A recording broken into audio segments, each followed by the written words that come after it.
The old warrior stood in the darkness of his war chamber, like a statue carved from stone and shadow, his ancient body wrapped in armor that had seen the death of more worlds than most species would ever know existed.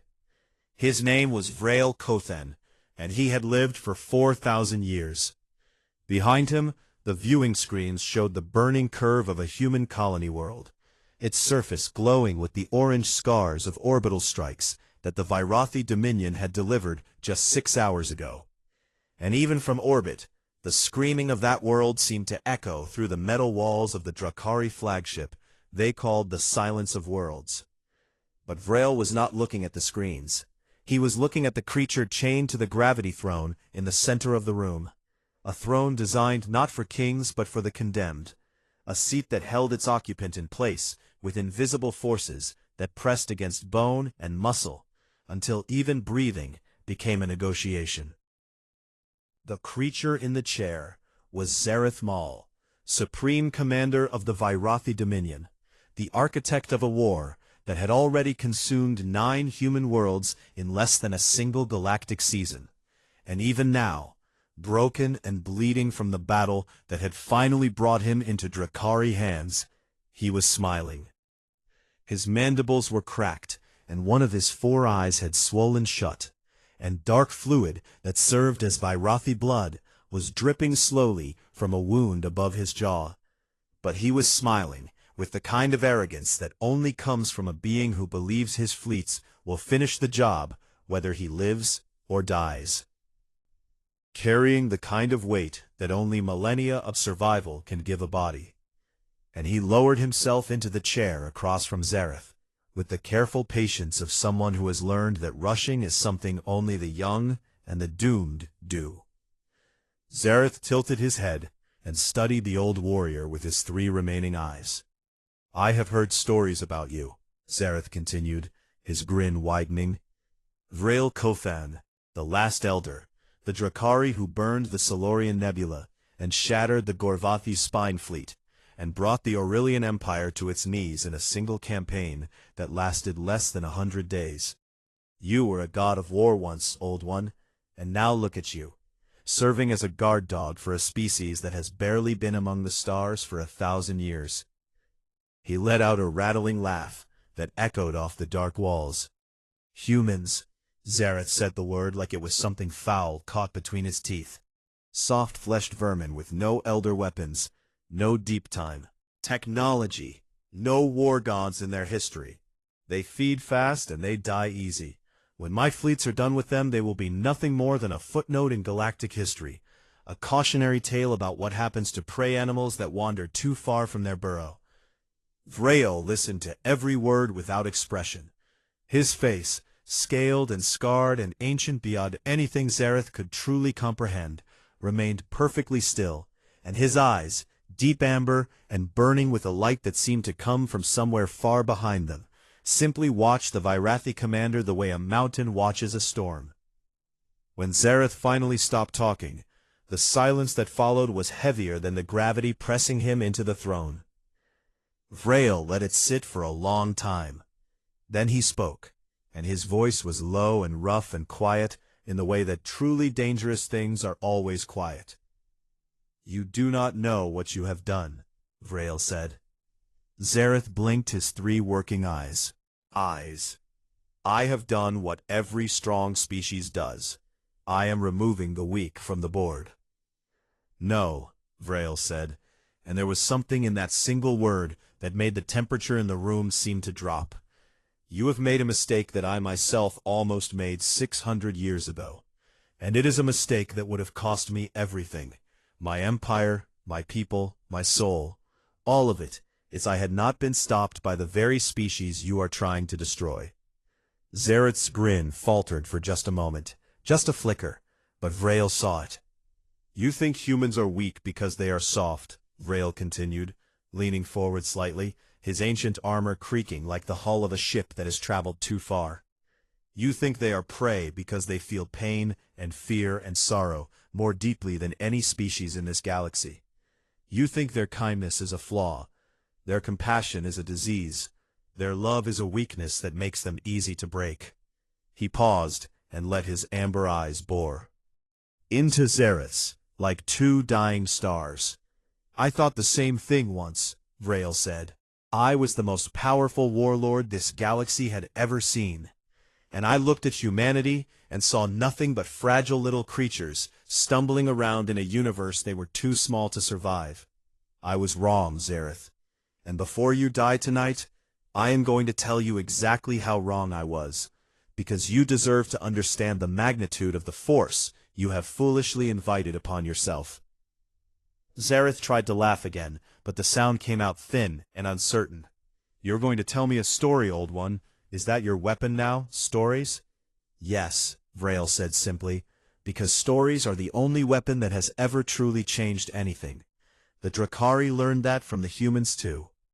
He settled back in his chair and folded his massive clawed hands across his armored chest, and for a moment he looked not like a warrior, but like a grandfather preparing to share something precious. Terrible, with someone who was not yet ready to hear it. 600 years ago, Vrail began, my war fleet arrived at the edge of human space with enough firepower to crack a planet in half. And we were met by a single ship, with no weapons and no shields, and a crew of 12 people, who had every reason to be terrified of us, but who walked onto my vessel and offered me a meal as if I were a neighbor who had come to visit. He looked at Zareth, and something shifted in his ancient eyes, something that might have been pain, or might have been gratitude, or might have been both, tangled together so tightly that even he could not separate them any more. "That," Vrail said quietly, "is where your doom began. Not with a weapon, not with a fleet, not with a god. With a woman who brought food to a monster and treated him like a person. And I am going to tell you every detail, so that when your heart stops beating tonight, you will know exactly what you lost." Longer. Smiling. The old warrior closed his eyes for a single breath, drawing the memory up from the deep well of centuries. And then he opened them and began to speak. 600 years ago, the Drakari war fleet had dropped out of faster-than-light travel at the edge of a star system that the humans called Avalon, and it had been a sight that would have made any sane species in the galaxy surrender on the spot. 1,200 warships, each one larger than a small moon, arranged in the Drakari attack formation known as the Teeth of Silence. A pattern designed not just for battle, but for terror, because the Drakari had learned long ago that most wars could be won before the first shot was fired if you simply showed your enemy how small they were. Vrail had stood on the command bridge of his flagship and watched the scanner displays light up with the tiny signals of human civilization. Little ships, little stations, little satellites, orbiting little worlds. And he had felt the same thing he always felt at this stage of a conquest, which was nothing at all. He had done this 900 times before, and every time the story was the same. The new species would detect the war fleet. They would panic. They would send frantic messages begging for mercy or threatening retaliation. And then the Drakari would give them a simple choice: submit and become part of the Empire, or resist and become dust. But the humans did not panic. Vrail told Zareth this with a strange note in his voice, a note that even after 600 years still carried a trace of the confusion he had felt that day, because what happened next had broken every pattern he had ever known. Instead of a fleet, or a surrender signal, or a desperate broadcast, the humans sent a single ship. It was small, barely larger than a Drakari shuttle, and it flew directly toward the war fleet at a calm and steady speed. And when the Drakari scanners analyzed it, they found something that made the entire bridge crew go silent. The ship had no weapons. It had no shields. It had no armor plating, no defensive systems, no hidden compartments that might contain explosives or traps. It was just a small vessel with basic life support and a crew of 12 biological signatures, flying straight toward 1,200 warships, as if it were heading to a market to buy groceries. "I thought it was a trick," Vrail told Zareth. "I had seen species try deception before. Ships packed with antimatter, biological agents hidden in hull plating, suicide pilots with nothing to lose. So I ordered the ship seized, and its crew brought before me in chains. The 12 humans were dragged onto the Drakari command bridge, surrounded by warriors who towered over them by 3 feet, and outweighed them by hundreds of pounds. And for the first time, Vrail saw what a human being looked like up close. They were fragile. That was his first thought. Soft skin over thin bones. No natural armor. No claws. No venom. No biological weapons of any kind. And they moved with a careful delicacy that made them seem like creatures designed by a universe that had forgotten to include the parts that keep you alive. But they were not afraid. Vrail told Zareth that this was the detail that had burrowed into his mind and refused to leave. Because he had seen bravery before. Many species had warriors who could face death without flinching. But this was not bravery in the way he understood it. The humans were calm, the way someone is calm when they are sitting in their own home with people they trust. The leader of the group was a woman named Captain Lena Vasquez, and she had dark hair and steady eyes and a scar on her left hand that she had gotten as a child on a planet Vrail had never heard of. And when the Drakari guards threw her onto the bridge floor, she stood up and straightened her uniform and looked directly at Vrail, who at that time was the most feared living being in the known galaxy, and smiled at him. Not a nervous smile, not a diplomatic mask, not the desperate grin of someone trying to hide their terror. She smiled at him the way you smile at someone you are genuinely happy to meet. "My name is Lena Vasquez," she said, "and we have brought food. We were not sure what your species eats, so we brought a variety, and I cooked some of it myself, though I should warn you that my crew says I use too much pepper." The bridge had gone completely silent. 900 species had stood before the Drakari, and not one of them, not a single one in 12,000 years, had ever offered food. Vrail did not know what to do, and for someone who had commanded galaxies, that was a terrifying sensation. He allowed the humans to set up their food on a table in the corner of the bridge, partly because he was curious, and partly because refusing would have meant admitting that a small woman with a pepper habit had unsettled him more than any armada ever had. And he watched as Captain Vasquez laid out dishes with the careful attention of someone who believed that sharing a meal was one of the most important things two beings could do. The Drakari crew watched in stunned silence as the humans talked to them, not formally, not diplomatically, but the way people talk to other people, asking about their lives and their families and what their homeworld looked like and whether they had any music they enjoyed. "She asked me about my children," Vrail told Zareth, and his voice had grown very quiet. "No one had ever asked me about my children.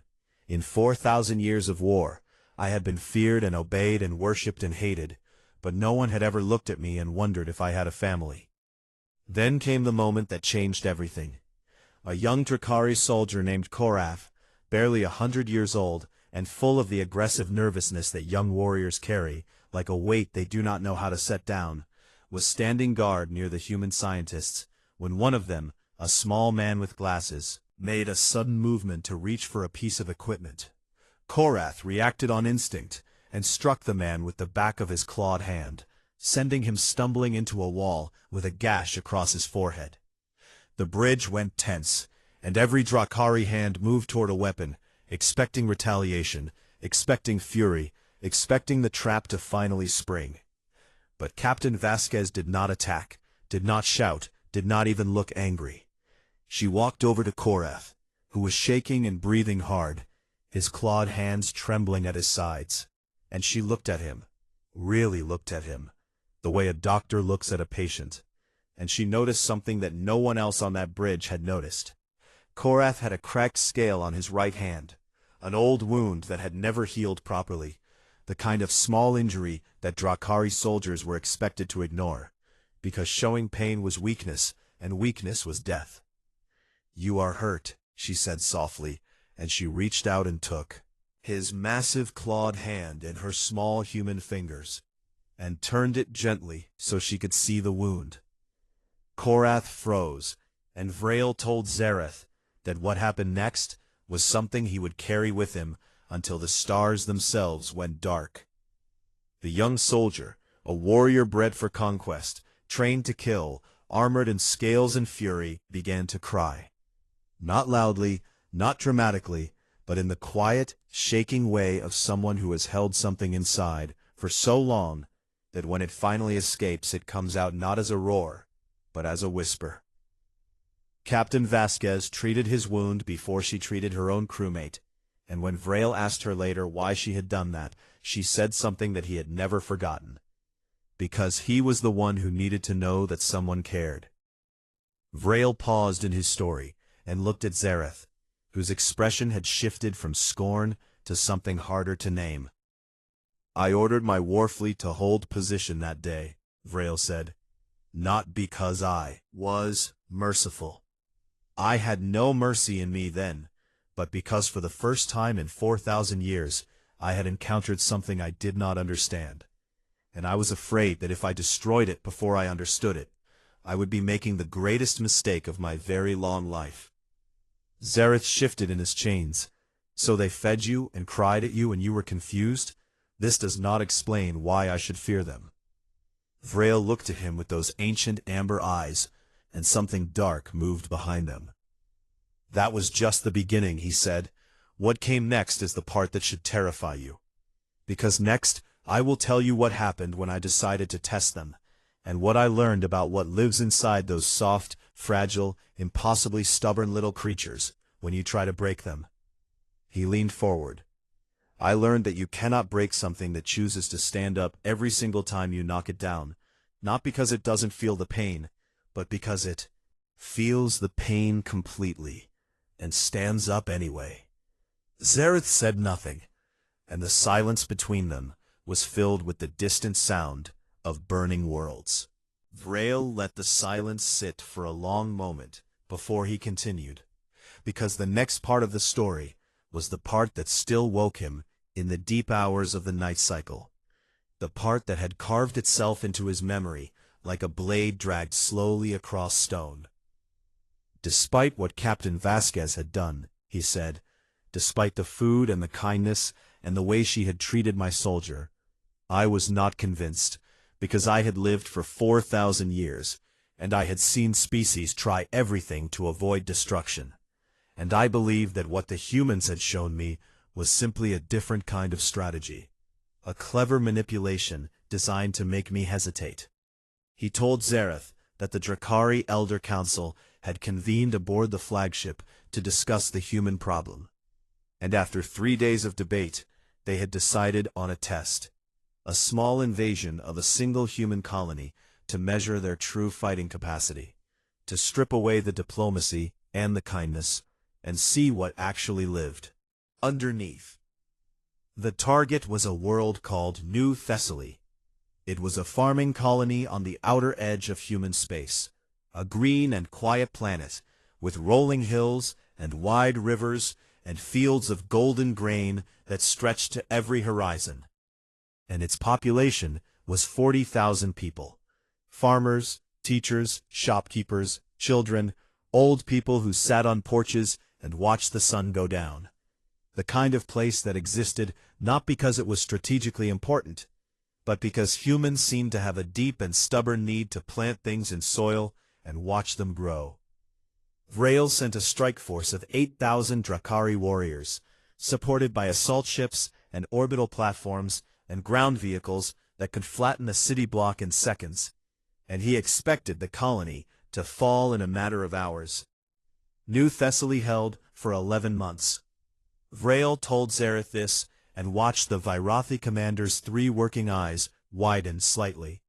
Because even Zareth, who had conquered dozens of worlds himself, understood what it meant for a farming colony with no military to resist 8,000 Drakari warriors for nearly a full galactic year. "They had nothing," Vrail said, and there was a weight in his voice that sounded almost like reverence. "No warships, no orbital defenses, no energy shields, no power armor, no genetically enhanced soldiers. They had farming tools and civilian vehicles and a communication network designed for coordinating crop harvests. And they used every single piece of it to make my warriors bleed.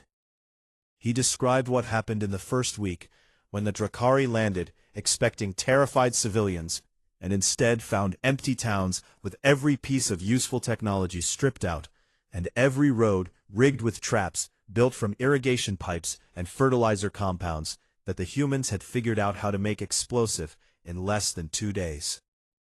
He described the second month when a human woman named Dara Okonkwo, a mechanical engineer, who had spent her career designing water purification systems, rebuilt 14 agricultural drones into flying weapons that could deliver clouds of chemical smoke specifically designed to blind Drakari heat vision, and how she taught 30 other colonists to build and operate them in a single week using instruction manuals she wrote by hand.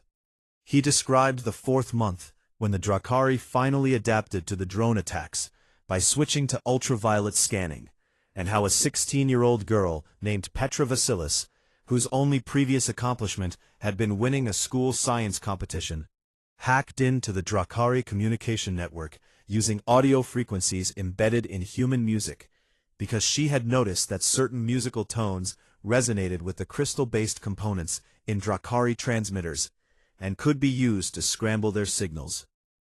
"A child," Vrail told Zareth. "A child with a music player brought my communication grid to its knees, finally isolated the frequency and blocked it. She switched to a different song." He described the sixth month when a retired school teacher named Marin Voss organized the remaining colonists into a guerrilla network so effective that entire Drakari platoons would enter a valley and simply vanish, not destroyed, not captured, but led into such a maze of false trails and hidden traps and misdirection that by the time they found their way out, they had lost their supplies, their communication equipment, and their confidence. "My warriors were trained from birth to fight," Vrail said. "They were physically superior in every way, stronger, faster, harder to kill, equipped with the finest weapons 12,000 years of conquest could produce. And they were being beaten by school teachers and farmers, and children who had never held a weapon before in their lives." Zareth shook his head slowly. "That is not possible." "It is not only possible," Vrail replied. "It is the fundamental truth about humans that every species in this galaxy eventually learns. They adapt, Zareth. Not over generations or centuries, the way evolution works for the rest of us, but in days and hours and minutes, because their minds are not designed for any single purpose the way ours are. Their minds are designed to solve any problem with whatever they have in front of them, and that makes them the most dangerous species that has ever existed." Then Vrail told Zareth about the moment that had broken something inside him permanently. It was in the 9th month of the siege, and a Drakari battalion had cornered a group of human civilians in a valley near the southern river basin. About 60 people, mostly women and elderly and children who had been trying to reach a hidden shelter in the mountains. The Drakari commander ordered them to surrender, and for a moment it seemed like they would, because they were exhausted and starving, and some of the children were crying, and there was nowhere left to run. Then an old man stepped forward from the group. His name was Yanis Korologos, and he was 78 years old, and he had spent his entire life as a poet, not a soldier, not an engineer, not a fighter of any kind, but a man who wrote about flowers and rivers and the way morning light looked when it touched the hills of New Thessaly. He was thin and gray-haired, and his hands were shaking, and he stepped in front of the children and faced the Drakari battalion, 200 warriors in full combat armor, and he picked up a farming tool from the ground, a long metal rod used for turning soil, and he held it like a spear. He knew he was going to die, Vrail told Zareth, and his voice had grown so quiet that Zareth had to lean forward in his chains to hear it. He knew that a 78-year-old poet with a stick had no chance against 200 armored warriors. He knew it completely, the way you know that fire is hot and space is cold, and he charged anyway. Yanis Korologos ran at the Drakari line, screaming a word that Vrail later learned was the name of his dead wife. And he died in less than 3 seconds, cut down by weapons that could have vaporized him 10 times over. But those 3 seconds were enough, because while every Drakari eye was on the old man and his impossible charge, the children and the others slipped into a tunnel that the humans had spent 4 months digging in secret beneath the valley floor. A tunnel carved by hand with farming tools, hidden so well that Drakari ground scanners had never detected it.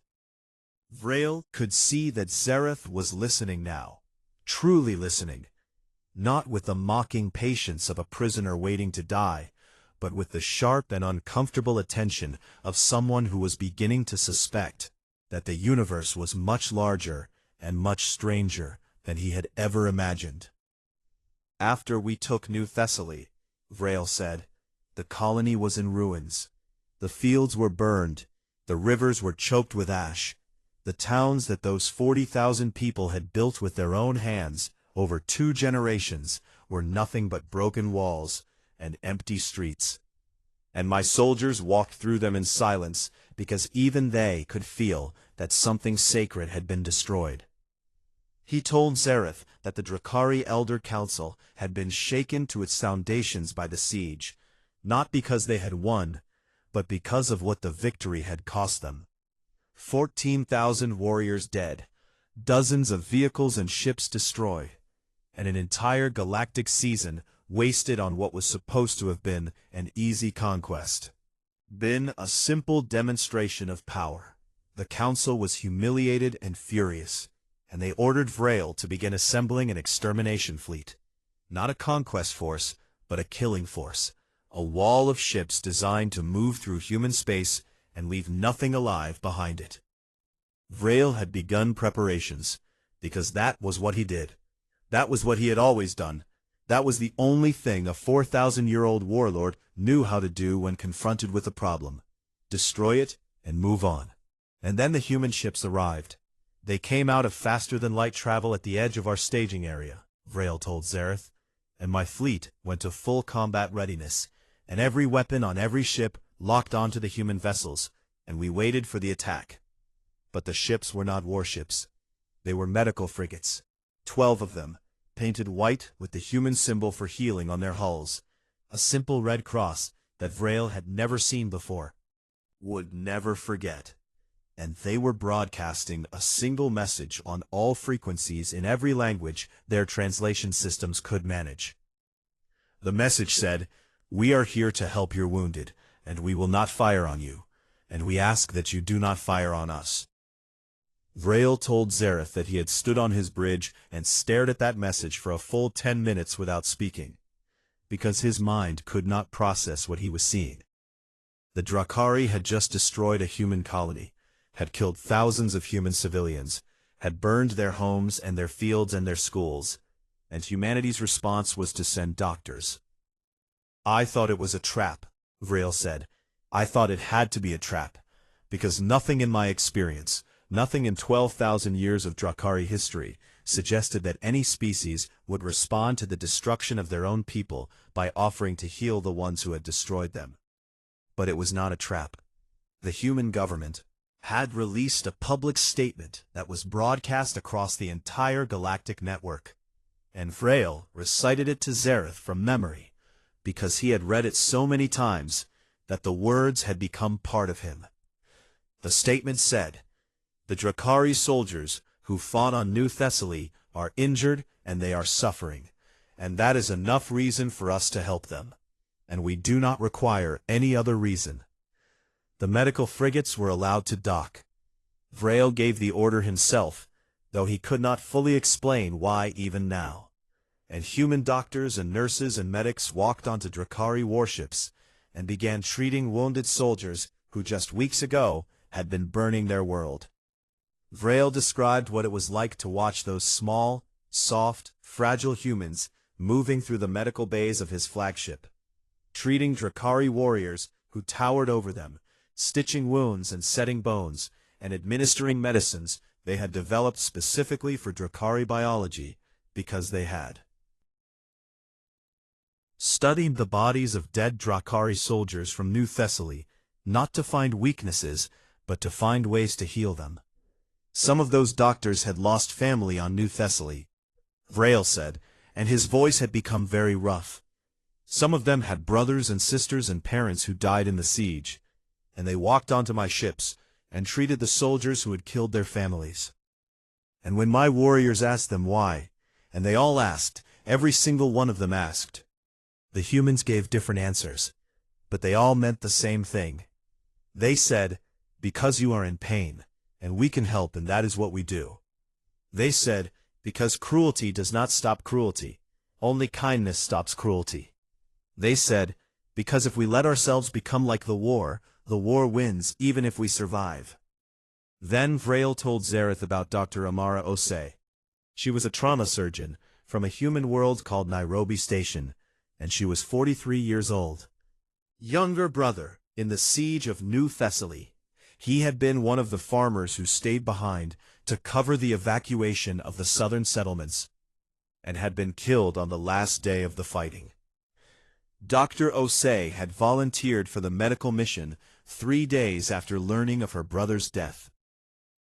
She was assigned to the Drakari support carrier Ironmark, where the wounded from New Thessaly were being held.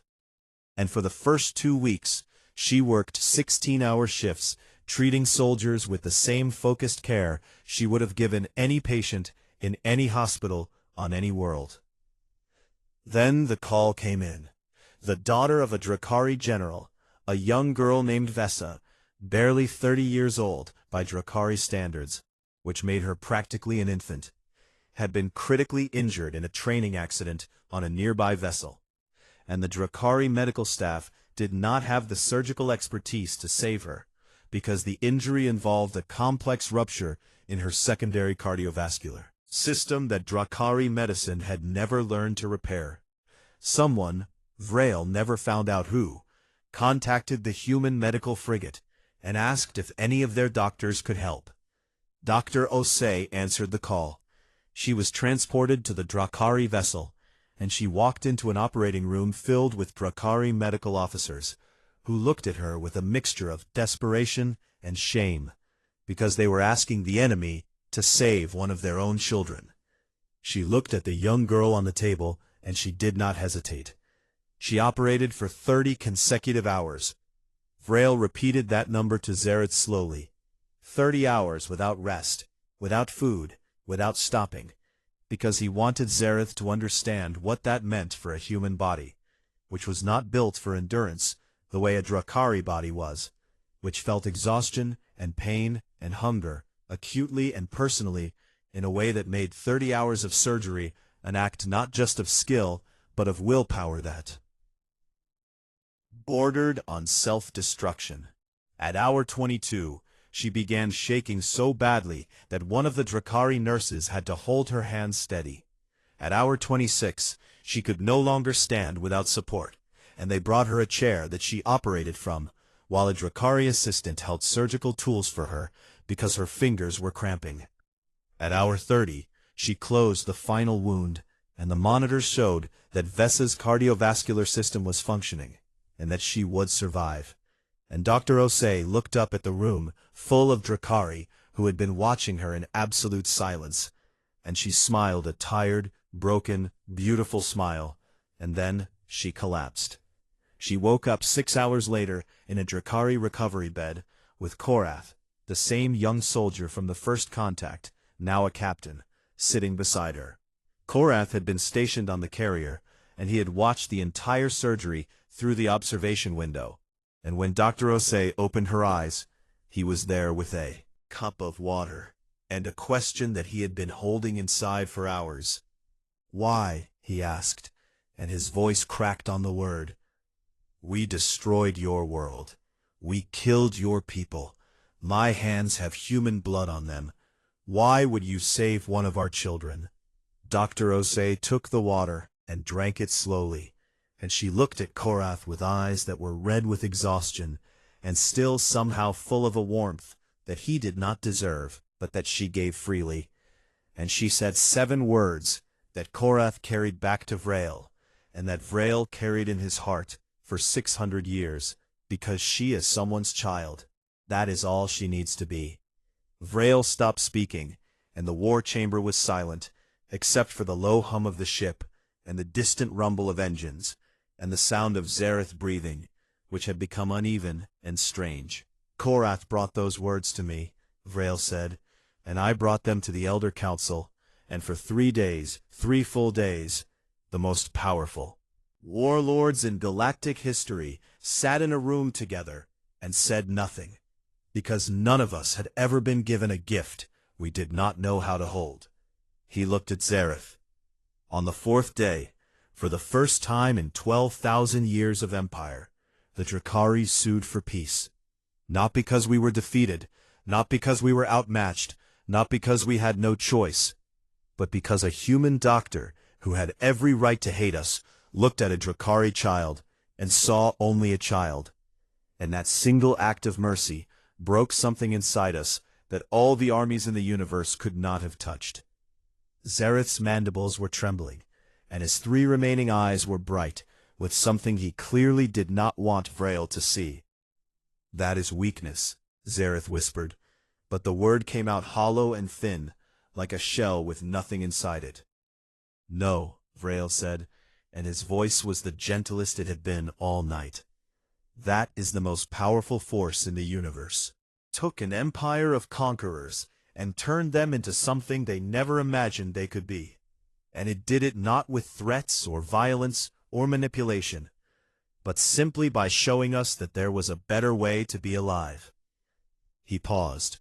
"And that, Zareth, is what you have declared war against. Not a species, not a civilization, not an army, but an idea that once it gets inside you, can never be removed.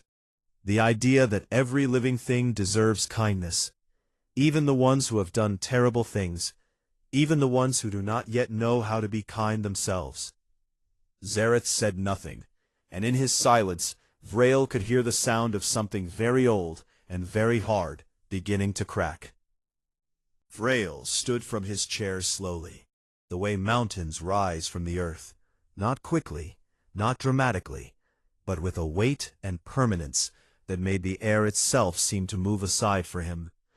And he walked to the center of the war chamber, where the viewing screens lined every wall like windows into the dying galaxy beyond. Zareth watched him from the gravity throne, his cracked mandibles still trembling, his 3 remaining eyes carrying something that looked dangerously close to doubt.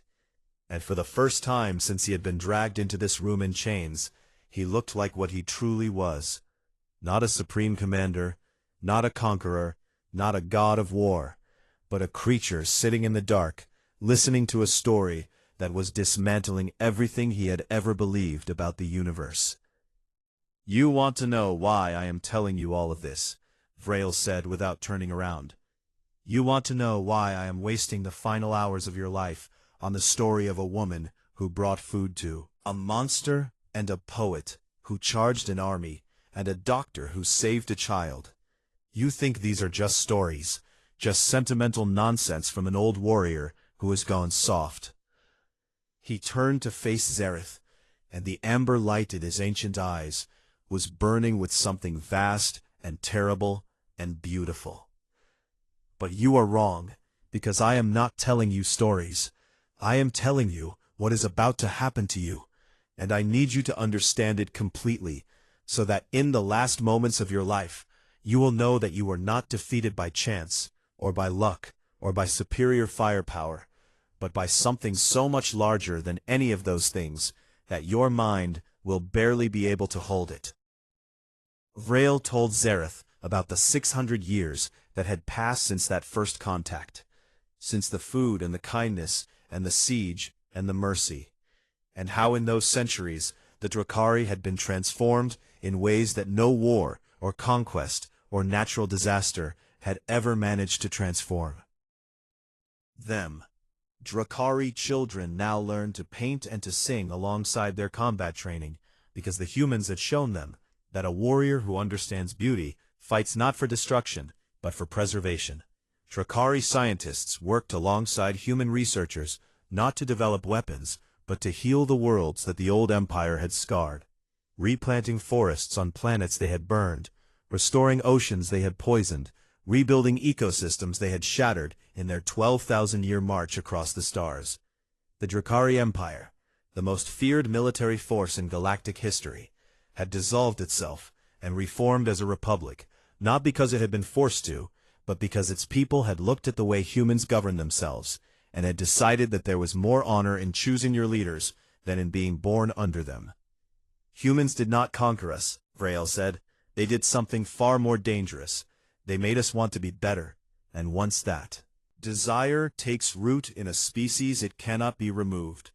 It can only grow, and it grew in us until the empire we had built on blood and fear collapsed under the weight of our own shame, and was replaced by something we had never imagined we were capable of building.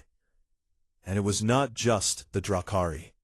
Vrael told Zareth about the Selenari crystal hives, a species of crystalline beings who had been isolationists for 50,000 years, refusing all contact with the outside galaxy, until a human musician visited their border and played a symphony that resonated with their crystal bodies in ways that their own art had never achieved, and they had opened their borders for the first time in their history because they wanted to hear more.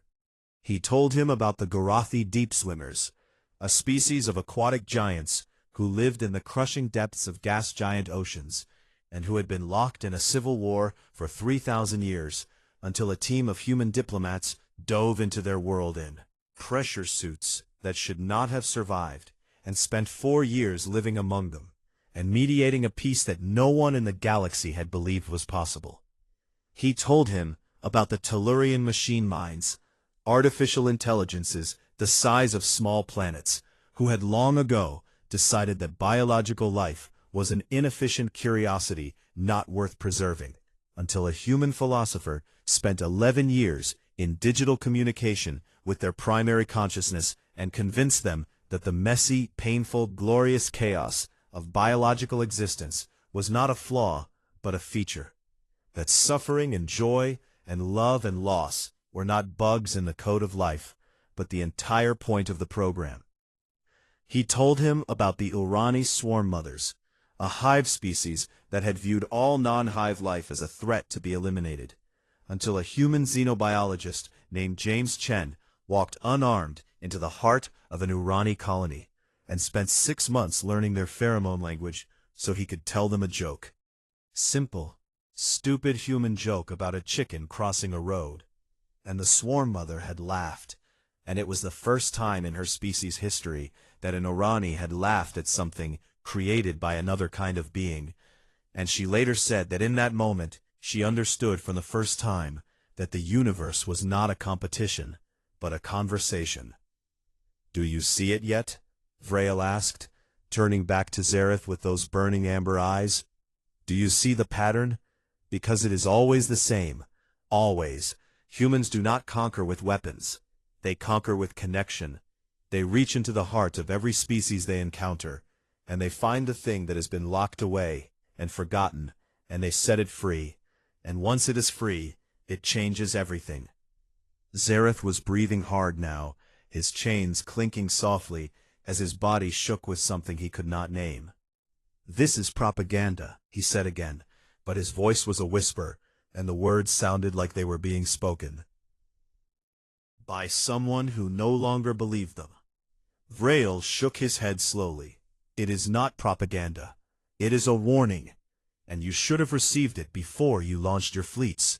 But you did not, and so now I will show you instead."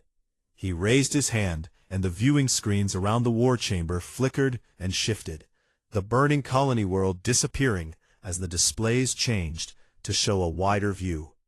A vast panoramic image of the space surrounding them, stretching out in every direction to the distant edges of the star system. Zareth looked at the screens. For a moment, there was nothing but darkness and stars. Then, the darkness began to change. Lights appeared at the edge of the display, hundreds of them at first, then thousands, then tens of thousands, flickering into existence like stars being born in real time. Each one a ship, dropping out of faster-than-light travel, and they kept coming, more and more and more, filling the viewing screens, edge to edge, until the darkness of space itself seemed to be drowning under a tide of light. Zareth's 3 eyes went wide, wider than Vrail had ever seen of Urathi's eyes go, and a sound escaped his throat that was not a word, but something older and more primal. The sound a predator makes when it realizes it has stumbled into the territory of something immeasurably larger than itself. "Those are not all Drakari ships," Vrail said calmly. "Let me tell you whose ships they are." He pointed to a cluster of ships that glowed with an inner crystalline light like living diamonds. "The Selenari crystal hives, who have not left their borders in 50,000 years, are here tonight because a human once played them a song." He pointed to another group, massive vessels that moved through space like whales through deep water. "The Gorathi deep swimmers, who answer to no one and owe allegiance to nothing, are here tonight because humans once dove into their water, world, and refused to leave until the killing stopped." He pointed to shapes so large they blocked out the stars behind them. "The Tellurian machine minds, who once considered biological life beneath their notice, are here tonight because a human once convinced them that life is worth protecting." He pointed to a swarm of smaller ships moving in perfect organic synchronization, a living cloud of metal and purpose. "The Urani swarm mothers, who once would have devoured every living thing in their path, are here tonight because a human once made them laugh." The viewing screens were filled now, edge to edge, a wall of ships from 100 different species stretching across the entire horizon of space. And every single one of them was moving toward the Vyrothi fleet. "They are all here," Vrail said, and his voice carried the weight of 600 years and 1,000 stories in a gratitude so deep it had no bottom. "Not because of treaties, not because of trade agreements, not because of military alliances or political calculations. They are here because at some point in their history, a human being showed them kindness they did not deserve, and changed them in ways they can never undo." He walked back to Zareth and knelt down, so that his ancient scarred face was level with the Vyrathi commanders. And he spoke his final words with a quietness that was more devastating than any shout. "You asked me why I, who have crushed civilizations older than your entire species, chose to kneel beside humanity, and now you have your answer. I kneel beside them because they taught me that the strongest force in the universe is not the will to destroy. It is the refusal to stop caring, and your fleets will break against that force the way every other force in history has broken against it. Because you cannot kill an idea, Zareth, and you cannot burn kindness out of a galaxy that has already learned how warm it feels." And turned toward the door of the war chamber. "Goodbye, Zareth." He walked out without looking back, and the heavy door sealed behind him with a sound like the closing of a book. Zareth sat alone in the dark chamber, chained to the gravity throne, staring at the viewing screens that showed the united fleet of 100 species surging forward like a tide that would never recede. And at the very front of that impossible armada, ahead of the crystal ships and the deep swimmers and the machine minds and all the rest, was a single small vessel, unarmed and unshielded, broadcasting a message on every frequency in every language known to the galaxy. The message said, "We are here, and we are not afraid, and you are not our enemy yet." Zareth stared at that little ship, that impossibly small, impossibly fragile, impossibly brave little ship, and felt something moving inside his chest that he had never felt before, something that terrified him more than the fleet, and more than the chains, and more than the certainty of his own death. It was the feeling of being small in the presence of something vast, not vast in size or power, but vast in meaning, vast in heart, vast in the stubborn and irrational and beautiful refusal to give up on a universe that had never once given them a reason to believe it would be kind in return. And in that moment, alone in the dark, with the light of 100 allied species filling the screens around him, Zareth Maul, Supreme Commander of the Virathi Dominion, Architect of Genocide, Destroyer of 9 worlds, closed his 3 remaining eyes, and felt the first tear he had ever cried slide down his broken face. Not because he was afraid of dying, but because he finally understood what he had been fighting against. And it was something that no fleet in the universe could ever hope to defeat.